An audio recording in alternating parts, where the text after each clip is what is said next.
හෙලා කොහොමද ඔයාලට? ඔන්න අදත් අලුත් වීඩියෝ එකක් අරන් ආවා. ඉතින් අද අපි කතා කරන්න යන්නේ ගුවන් ඉතිහාසයේ සිදු අතිශය භයානක නමුත් ඒ හා සමානවම ආශ්චර්යමත් සිදුවීමක් ගැනයි. මේ හුදෙක් ගුවන් අනතුරක් ගැන කතාවක් පමණක් නෙවෙයි. මිනිස් බුද්ධිය, සංසුන් බව සහ නොපසුබට උත්සාහය ඉදිරියේ මරණය පවා පරාජය වූ ආකාරය පිළිබඳ කතාවක්. වීඩියෝ එකට යන්න කලින් මේ වගේ වටිනා වීඩියෝ දිගටම බලන්න අපේ channel එක subscribe කරන්න කියලත් ඔයාලගෙන් ආදරෙන් ඉල්ලනවා.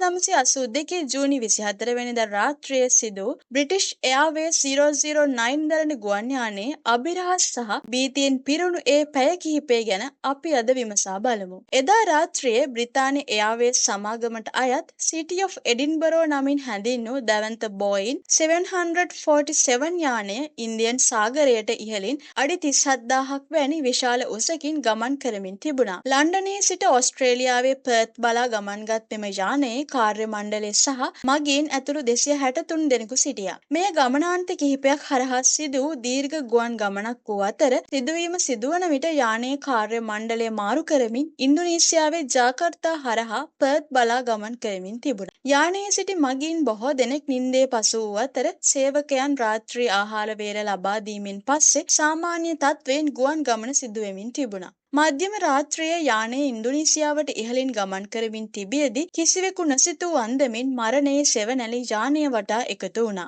මුලින්ම යානයේ එන්ජින් අංක 4 එකවරම ක්‍රියාවිරහිත වුණා. ඉන් අනතුරුව තත්පර කිහිපයකින් අනෙක් එන්ජින් තුනත් එකින් එක සම්පූර්ණයෙන්ම නතර වුණා. ටොන් 170ක් බර ඇති යෝධ ගුවන් යානයක් කිසිදු බලයකින් තොරව අහසේ පාවෙමින් ගුරුත්වාකර්ෂණයට අනුකූලව වේගයෙන් පහළට ඇදී යන්න පටන් ගත්තා. එන්ජින් 4ම එකවර අක්‍රිය වීම කියලා කියන්නේ ඕනෑම නියමයකට ලබන්න පුළුවන් දරුණුම අභියෝගයක්. යානය පහළට කඩා වැටෙද්දී වායු පීඩනය අඩුවීම නිසා ඔක්සිජන් මාස්ක් මගීන් අසරට පතිත වුණා. මගීන් අතර ඇති වුණේ දරාගත නොහැකි භීතියක්. ඔවුන් මරණය නිශ්චිත බව වටහාගෙන සිය පවුල්වලට සමුගැනීමේ ලිපි ලියන්න පටන් ගත්තා. නමුත් මේ මහා භීෂණය මැද කැප්ටන් එරික් මූඩි පෙන්වූයේ පුදුමාකාර සංසුන් බවක්. ඔහු මගීන් අමතමින් කළ එම ප්‍රසිද්ධ ප්‍රකාශය ගුවන් ඉතිහාසයට එක් වුණා. නෝනාවරුනි මහත්වරුනි, මේ ඔබේ කැප්ටන්. අපිට පොඩි ප්‍රශ්නයක් තියෙනවා. අපේ එන්ජින් 4ම නතර වෙලා. අපි ඒවා නැවත පණ ගන්වන්න උපරිම උත්සාහ දරනවා. ඔබ අධික ලෙස කලබල වී නැතයි මම විශ්වාස කරනවා. මේ ගුවන් ඉතිහාසයේ සංසුන් භවයේ උච්චතම අවස්ථාව ලෙස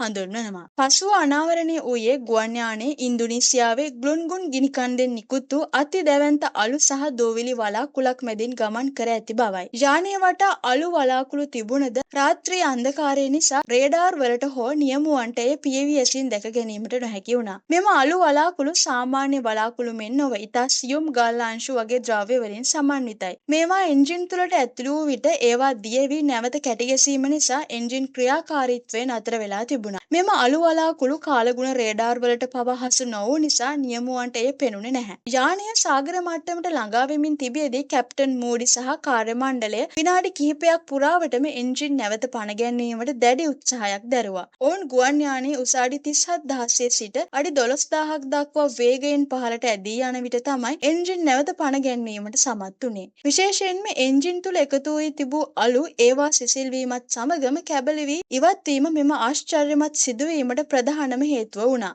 නමුත් අනතුර නිමා වුණේ නැහැ. යානයේ ඉදිරිපස වීදුරු අලු නිසා සම්පූර්ණයෙන්ම සීරී ගොස් බොඳ වී තිබුණා. කැප්ටන් මූඩි ඉදිරිය නොපෙනෙන තත්ත්වයක් තුළ යානයේ උපකරණ මත පමණක් විශ්වාසය තබමින් ඉන්දුනීසියාවේ ජාකර්තා ගුවන් තොටුපොළ වෙත යානය ආරක්ෂිතව ගොඩ බැස්සුවා. මෙම සිදුවීමෙන් පස්සේ ලෝකයේ ගුවන් සේවා ක්ෂේත්‍රය සම්පූර්ණයෙන්ම වෙනස් වුණා. ගිනිකඳු අලු වලාකුළු හඳුනා ගැනීම සඳහා විශේෂ චන්ද්‍රිකා සහ නිරීක්ෂණ පද්ධති ස්ථාපිත කෙරුණා. ගුවන් යාන එන්ජින් නිෂ්පාදනය කරන සමාගම් විසින් ගිනිකඳු අලු අංශු වලට ඔරොත්තු දිය හැකි ආකාරයේ නව තාක්ෂණයන් හඳුන්වා දෙනු ලැබුවා. අද අප ආරක්ෂිතව ගුවන් ගමන්වල යෙදෙන්නේ එදා කැප්ටන් මූඩි සහ ඔහුගේ කාර්ය මණ්ඩලය අත්විඳි ඒ අත්දැකීම් නිසා බව අප අමතක නොකළ යුතුයි. කැප්ටන් එරික් මූඩි 2024 මාර්තු මාසයේදී අපෙන් සමුගත්තද ඔහුගේ ඒ අසමසම නායකත්වය සහ සංසුන් බව සදාකාලිකවම ගුවන් ඉතිහාසයේ රන් අකුරින් ලියවෙනු ඇත. යම් ව්‍යසනයකදී කලබල නොවි නිවැරදි තීරණ ගැනීම කොතරම් වැදගත් යන්න